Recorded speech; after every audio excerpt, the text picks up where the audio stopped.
Hello and welcome to this, our second episode of Music for the Eyes. I'm Johnny Langridge, and this new series from Garsington Opera at Home explores opera alongside other arts. I'm thrilled to be joined once again by Dr. Imogen Tedbury. Hi, Imi. Hi, Johnny. How are you? Really good, thank you. And we're excited this week to be focusing on Smetana's The Bartered Bride, a wonderful celebration piece, an articulation of Czech culture, that ends up in a circus, in fact. We're going to be joined by two fantastic guests, Paul Curran, the director of Garsington Opera's production, and Lada Valešová, the language coach for the production. Now, if you haven't seen it in full yet, and Imi, I know you watched it recently, please do head over after this to our YouTube channel to watch the production in full. Now, before we kick off, grab a drink, anything you need to get comfortable for the next 30 minutes, and I hope you enjoy what we have to bring you. Imi, why don't you let us know what we're going to be looking at? Thanks, Johnny. So we're going to kick off talking to Paul a bit about the background of the opera and thinking about national art movements and this opera as an articulation of that. I'll be speaking a bit about some examples of realist paintings across Europe, and then we'll be talking to Lada a bit more about Czech culture and the revival of Czech culture in the 19th century.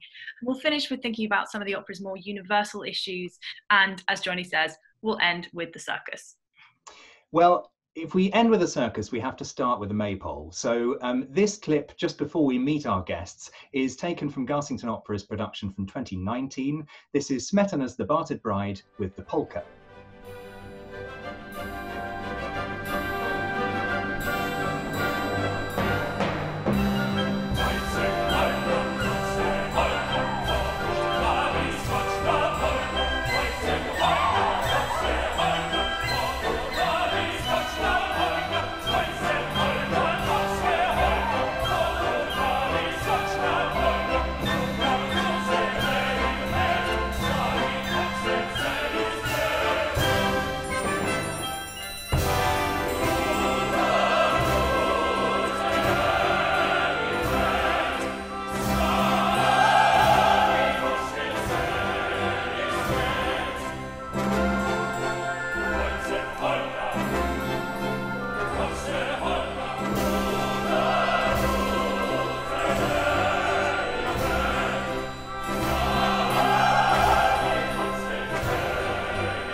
Well, if that hasn't got your feet tapping, I don't know what will. I'm thrilled now to be joined by the director of that production, Paul Curran. Hi, Paul.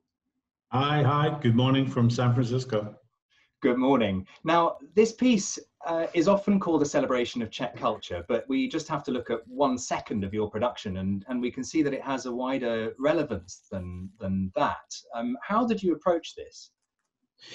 Well, when I was asked to do it, and I've known the piece and seen the piece several times, I think as a director, what you're always trying to do is find out, this is very Czech, it's the big Czech nationalist piece, but I'm always trying to find what is it about it that speaks to other cultures and other places. And quite frankly, I think a piece like this, a little bit the same as in plays Chekhov or Ibsen, is it's parochial, it's very local, which immediately gives a sort of big universality. It means, I think, we all recognize that kind of all societies are a little bit the same. So that's why we ended up finding a production that was closer, I think, to the UK, because we were playing at Garsington, and something that people would understand, maybe a little more than understanding people in very brightly colored Czech costumes, which, although it would be very pretty and very lovely, but it wouldn't actually mean anything culturally, because I don't think anybody would understand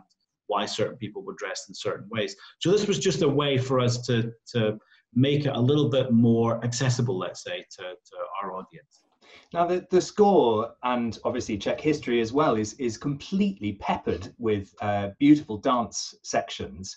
How on earth do you start putting that on a stage? And I this is insider knowledge. I know that you didn't have a troupe of dancers. We definitely did not have a troupe of dancers. No, there were no dancers. It was one of the reasons why initially when I was asked to do this, I said no. I thought it was too difficult. And then I went away and thought about it, and I thought, how do I do this? And also, I've never really understood that thing in opera where the chorus stand and stare at people dancing. And I was like, they should be dancing. It's them singing. Why aren't they dancing? So what I thought was, when we come up with this idea of setting it in the 1950s, the late 1950s, a sort of a, post-war, people are trying to get back into normal life, a little bit like, I guess, today, everybody's trying to go back to normal life. I thought, what could they be doing that would make sense of having all these huge dances? And I thought, I think they might be putting on a local Amdram production of something. And hey, I thought, why don't they put on an Amdram production of the Bartered Bride? So they've got to rehearse it. So it was my cheeky way of saying, this bunch of 20-something choristers are not going to be the world's greatest dancers. So let's make them look like they're not the world's greatest dancers.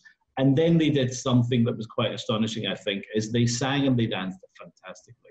So this is one of the best English villages doing a Czech dance and a polka that I've ever seen. That's the only reason. Completely agree. And just before that clip that we see there, just them bringing in the maypole, I think is a show-stopping moment every time I watch it. So I hope others will enjoy that too. All of that having been said, Paul, do you still think that this piece can be seen as a nationalistic opera? Absolutely. And I think the reason it's a nationalistic opera is because of two things. It's the musical idiom, because it is totally from Czech folklore, it is totally from the Czech musical themes that Czechs themselves, Slovakians even, would understand. And absolutely vitally throughout the piece from start to finish is all of this dance element. And the dance element, most countries have national dances. In the Czech Republic, they are particularly important, let's say, as something to define what that culture is. And Smetana puts them in very, very deliberately. A little bit like, Carmen. If you look at Carmen, the habanera at the beginning of Carmen is also a dance. The seguidilla is also a dance. So dance rhythm is a way of expressing yourself, and it's a way of telling us really where you're from. You can identify instantly a country in many ways from what its dances.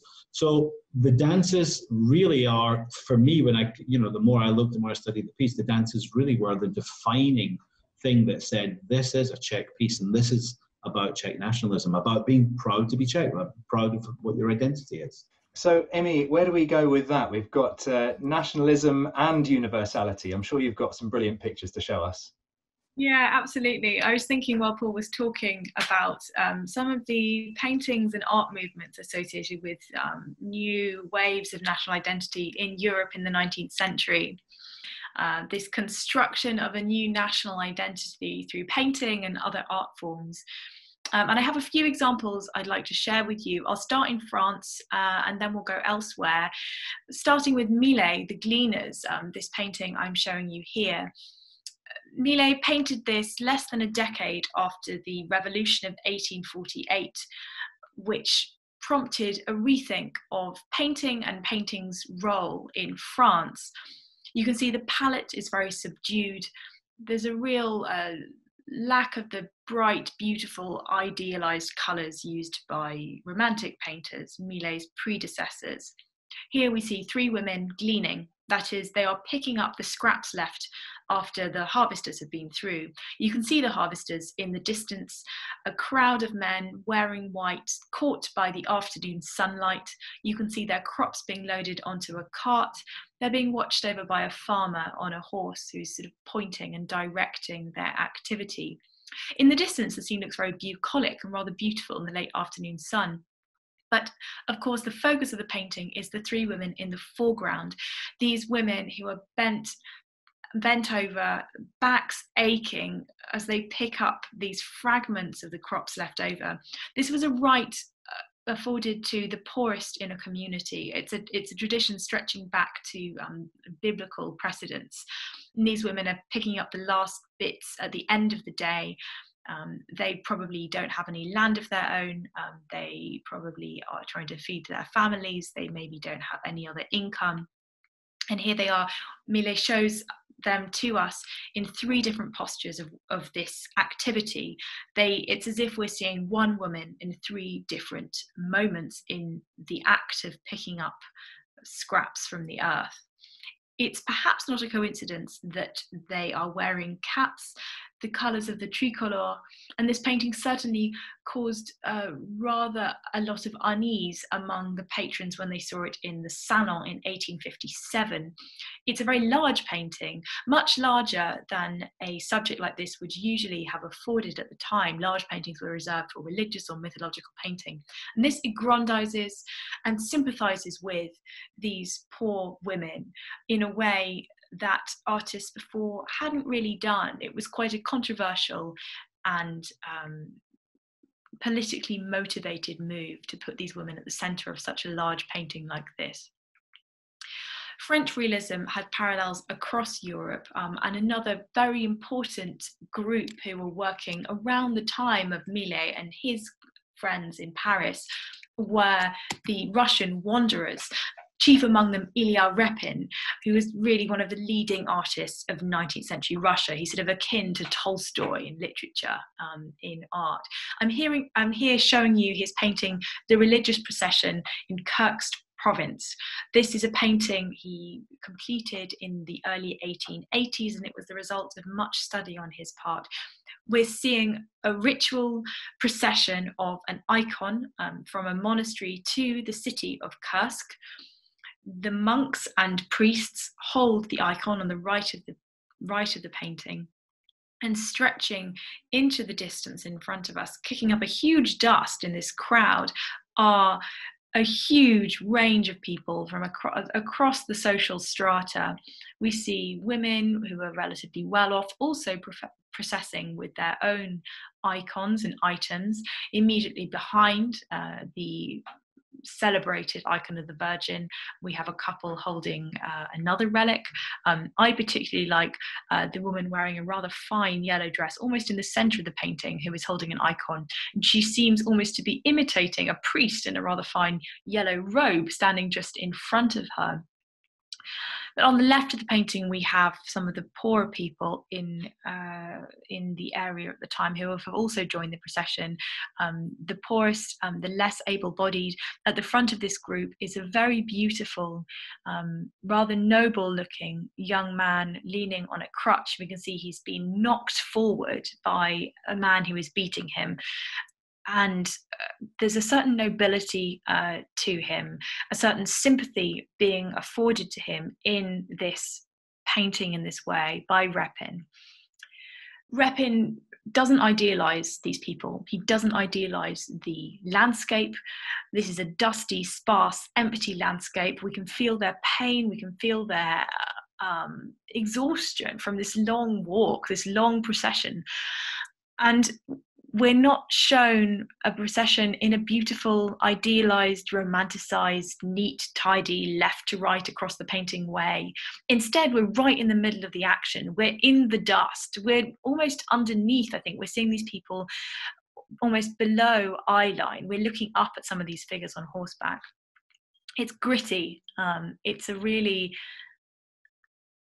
vivid and honest representation, or is attempting to show such, at least, of this particular area of Russia and their rituals and their activities.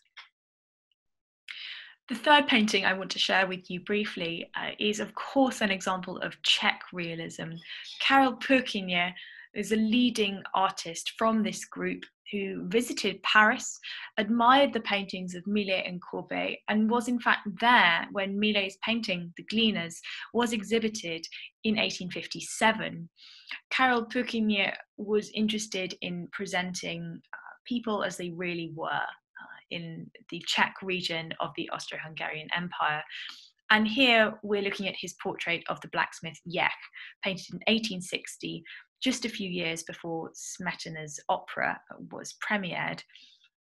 Here, Yek is taking a break from working at the forge. You can see just over his shoulder, his assistants are still working away in that heat of the forge. I'm reminded again of those examples of Dutch Golden Age paintings we were looking at last week, this technique of looking through a doorway into another scene. But the focus is, of course, on the blacksmith, taking a break from his work, reading his newspaper, having a glass of beer. The glorious shine of the light through the beer on the table makes me really thirsty. I don't know about you. And that shine on his nose, the kind of sweat of his face, the furrowed brow, suggesting he's just come out from work. He's taking a breather. This is a moment for him. Purkyně was one of the artists involved in the Provisional Theatre, which was a temporary theatre built on the site of the new National Theatre in Prague that I'm sure many of you will have visited, the great opera house and theatre, which was the culmination in this Czech revival, a revival of Czech language, literature, culture, and art, of course. Purkyně's followers, the next generation of Czech artists, went on to decorate this theatre with some extraordinary paintings of Slavic myth and folklore, which you can still see today. And for me, these paintings, this group of paintings we've just been looking at, really exemplify these new national art movements. They are at once completely separate, of course. These are very different approaches to what it means to be from a certain place, what it means to be a certain people. And yet they share some of these motivations of looking to people, looking to landscape, looking to ritual, looking to everyday life, to present a new kind of nationalism. I don't know if this speaks to some of the ideas you've been having, Paul, in putting together your production of The Bartered Bride. Absolutely. Empire, I think, is very important in that I think the Czech Republic at the time, like many areas of Central Europe, were trying to get away from the grip of the Austro-Hungarian Empire. So just feeling that you're Czech and you're not part of somebody else's culture is really quite important. And again, it's something that I think happening today, we can see that, there's factions in parts of Great Britain that want to be, purely British again, not part of Europe, or Scotland wanting independence away from the United Kingdom. So I think these things, they sort of always seem to come in waves.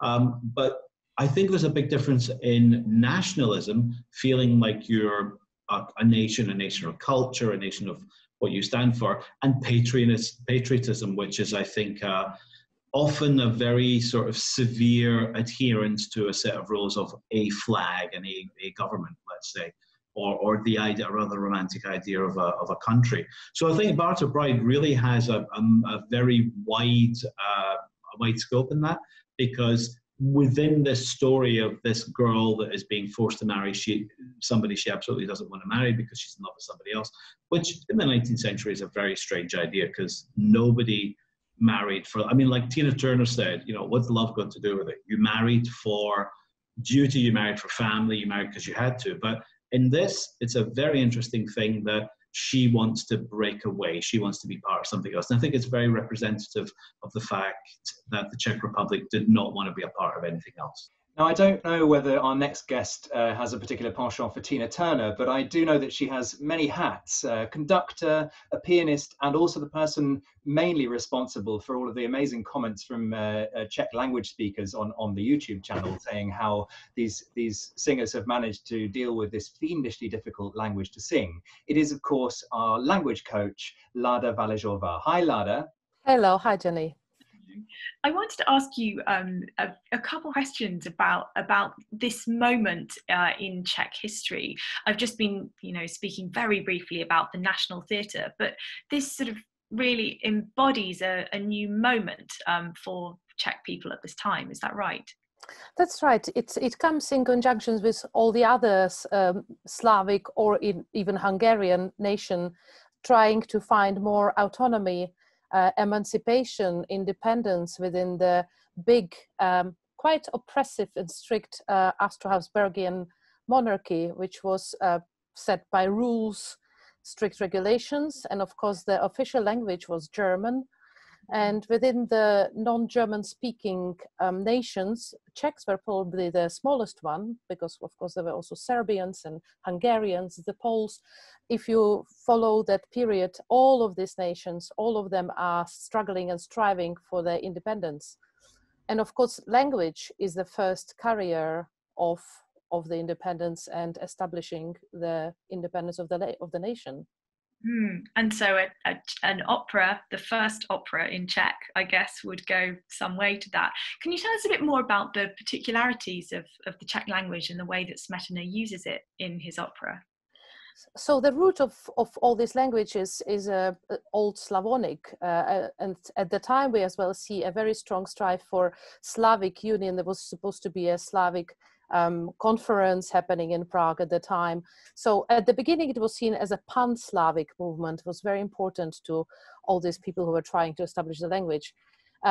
Czech is quite close to Slovak and also has the same root with Russian, but I think the fact that it survived throughout the history, when being a small tiny piece of land in the heart of Europe and often under someone's oppression, that it kept its own very significant characteristics.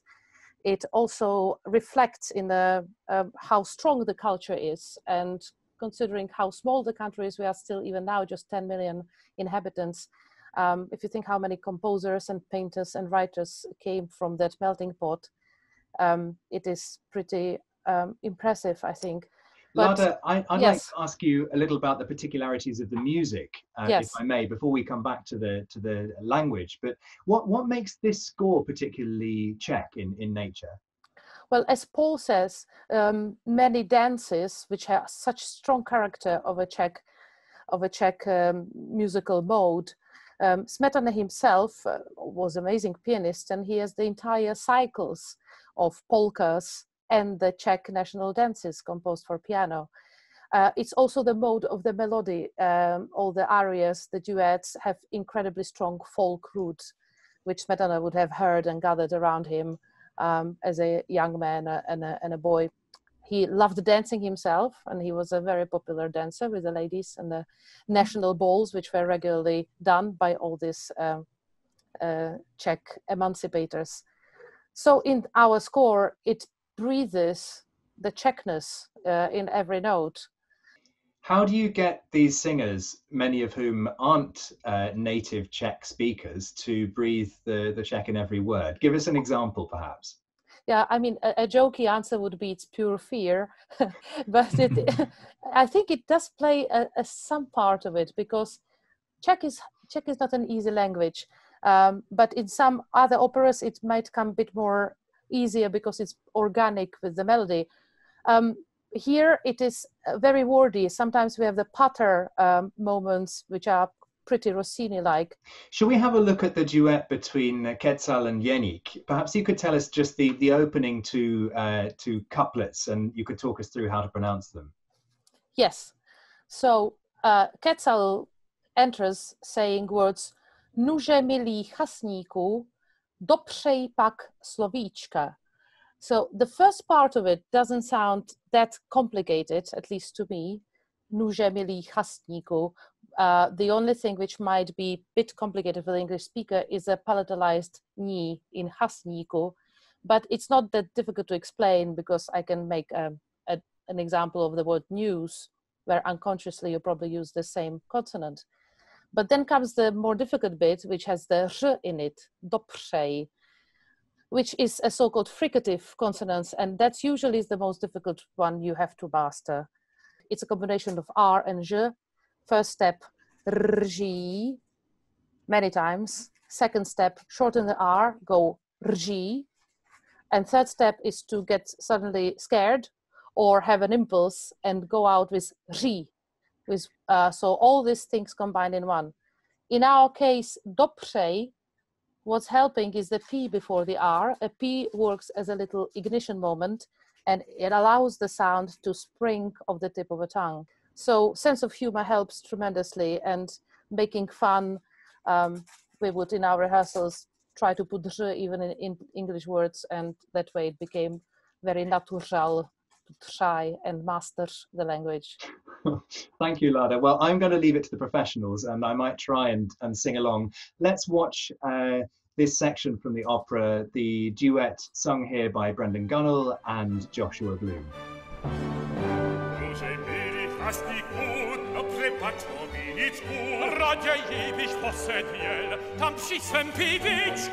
Naszli pak mnie osobnie. Nie mam przez panaczku, ne, a wi też nie zunatem, ne. Pisze sem, że spodni hoch, pisze sem, że spodni hoch. Pacnik pracowity, ale w lasce przyschlapić szlakowity. Naszli pak też penize. Wrzucę mnohy ożeny, bez krejcarów kapce, szwarny liwki leci spisz, na szwarnej zasklapce. Nie wierz, ja jestem rozumny, a mam skušenosti. Bez nie ženitlo, jeno niż to zlości, jeno niż to zlości, jeno niż to zlości. Paul, I wonder if I can come back to you. This is something that we've sort of been skirting around in this conversation so far. Is the universal importance of theatre clearly very important to articulate this cultural moment for Czech nationalism? But I wonder about now. How does that hit you? It's fascinating that the Czechs chose theatre, a national theatre, as the focal point for nationalism, for being Czech. And also similarly today. So it is a mode of expression for every nation, I think, and for every type of person. In this piece, I think it really is, what's fascinating for me is how it expresses, just as Imogen was showing us in the paintings, actually regular people, normal people. This is not an opera about gods and monsters. And these are real characters. I mean, it always strikes me in opera when you have a character that has something that impedes their essential purpose, which is to make noise and to communicate with their voice. Yeah. And here, as in Billy Budd, as in also Magic Flute, I suppose, if you take Papageno like this, we've got Vašek, who has a speech impediment. Absolutely, he has a stutter, and there is no getting away from the fact that in the 19th century, let's say pre-PC days, it was viewed as a sign of idiocy or stupidity. But it's not at all. I mean, talk to any speech therapist or doctors, whatever. A stutter is a manifestation of a psychological state. It's not a physical state because he can speak. And Vašek, he really finds himself not in so much verbal expression, but physical expression with the circus. I was struck watching your production again, just how important the circus becomes.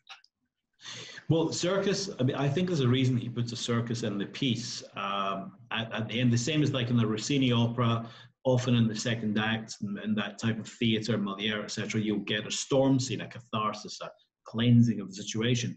In this, you get the circus, which is an outside positive influence.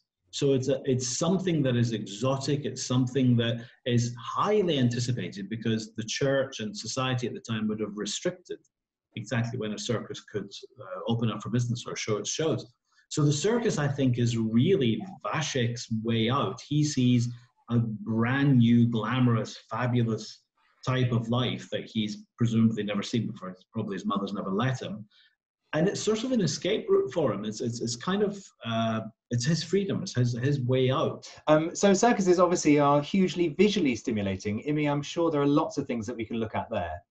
Yeah, absolutely. I think the fact that Vašek can find freedom in the circus in this way really dates the Bartered Bride, I think. Circuses are, of course, an ancient phenomenon, but the father of the modern circus, Philip Astley, only really started circusing in the late 18th century. And travelling circuses of the kind we see in the Bartered Bride only take off in the 1860s, 1870s with the rise of the railway. And suddenly there were these troops and hordes of circuses throughout Europe and the States, bringing these new kinds of shows, acrobats, horses, animals, you name it, they had it. These were a new kind of circus. I'm showing you here an image of the acrobat Richard Sands, who was a fantastic performer who had suction pads on his feet. He used to walk on the ceilings.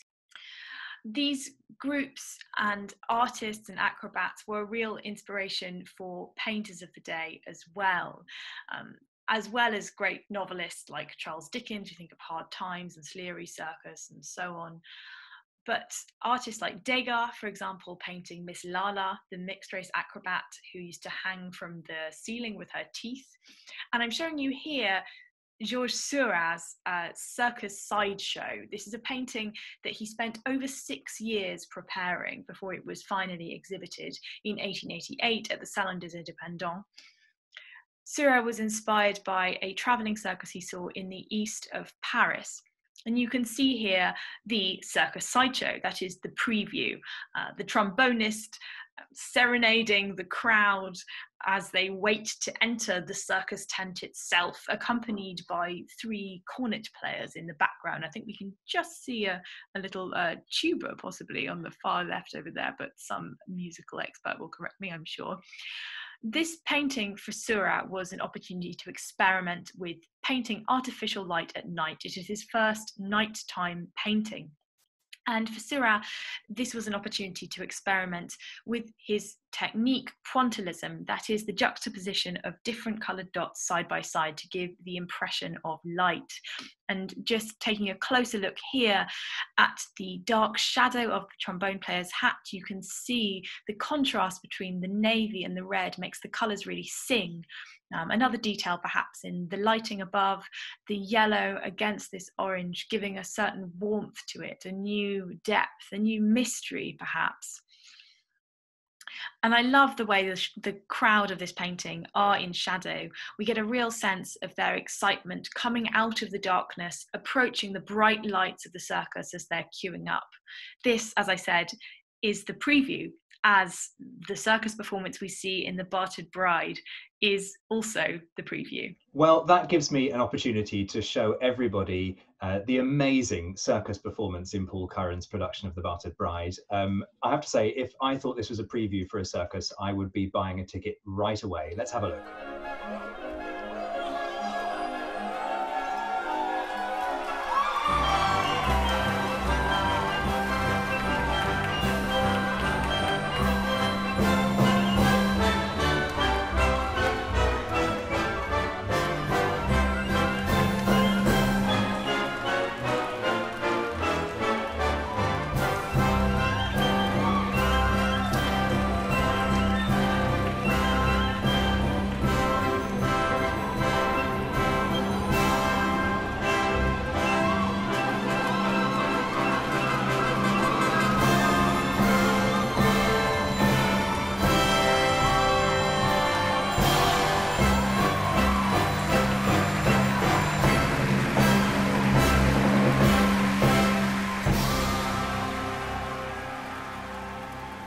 It is a totally joyous show. And just before we leave you, Lada, I wanted to ask you, from your perspective, having watched this piece, and obviously you saw it in rehearsal, but I watched this piece at Garsington last summer, and you leave with this great sense of hope and joy. What is it for you in this story or this production that achieves that? Well, it's coming together of everything, isn't it? It's the acrobats, it's the singers, it's the characters, it's a plucky little Marzenka, very untypical heroine for the time, who is smart and cunning, and although she's also very genuine and gets a little bit deceived at the beginning. It's Jeník as well, who is actually outsmarts the old Quetzal. It's the good guys get what they deserve, and everybody's happy, and even Vašek achieves emancipation from his mom. It's a confirmation of all that is good in life, I think. That's why people leave with such a high spirit, and our production achieved that. I couldn't agree more. Well, that's a perfect way to end. And our guests this week have given me certainly huge hope and joy. Paul Curran, director, and Lada Valešová. If you want to hear more from Lada, her new disc with Natalia Romaniu, who sings the role of Marshenka in this production, is available. It's called Voyage of a Slavic Soul. So please do go and check that out. Imi, what are we going to be looking at next week? Next week, we're going to be looking at Britain's turn of the screw. So quite a different feeling, I think. Can't wait. Well, to leave you this time, we will leave you with Natalia Romaniu singing this beautiful aria towards the end of the opera, but I hope you'll go and check out the whole production in full. Thanks so much for joining us.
Prawinna swą czest, że łaska nad wino i nad piwo jest, a jedyna